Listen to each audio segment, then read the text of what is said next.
Mga ka-Hoop Show, tila galit nga at disappointed itong si Devin Vassell sa isang interview kung saan sinasabing hindi nga raw napagbigyan ng maraming playing time itong si Dylan Harper.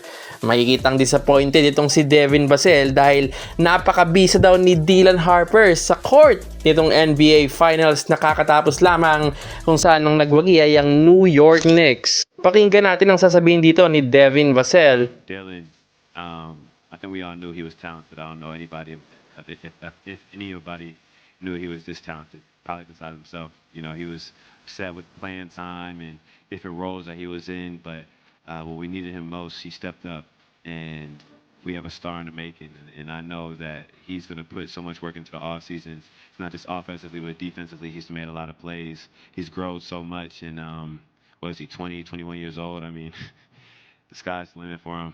So I'm just really proud of our rookies. They stepped up and to be called, their number to be called tonight. So kung makikita nga, ipuring-puri dito ni Devin Vassell itong si Dylan Harper. Sinabi niya pa dito na kahit ganun nga daw na binibigyan lamang siya ng limited time to play is nagagampanan niya pa rin yung role niya. He even added na when we needed him the most, he stepped up most of the time. Ganyan gagaling ang isang rookie na si Dylan Harper.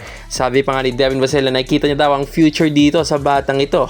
Kitang-kita naman kasi ang talento. Kahit nga mga Pilipino ay naiinis na din sa tuwing nag-first five si De'Aaron Fox. Hinihiling na din ang karamihan na si Dylan Harper ang mag-first five sa series na to.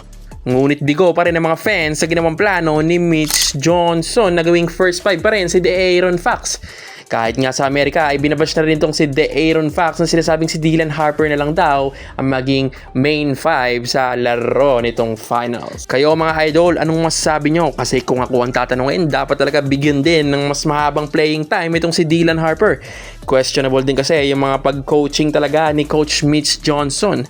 Pero para sa akin naman, the future is bright para dito sa mga youngsters ng Spurs.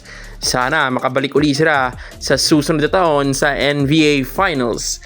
Kontra sa kahit sa inumang team, New York Knicks ba yan or who knows, di natin malalaman. Pero ako idol, excited talaga ako na makita uli sila na makalaban uli ang OKC. Di ba? Exciting yan para sa mga NBA fans. Kaya yun lamang sa video ito, kung hindi ka pa napag-like, na follow or whatever ano pang gusto mong gawin, basta i-subscribe mo tong channel natin. Mag-upload pa ako ng napakaraming content regarding NBA, and yun lamang sa video ito, and thank you for watching mga ka-Hoop Show.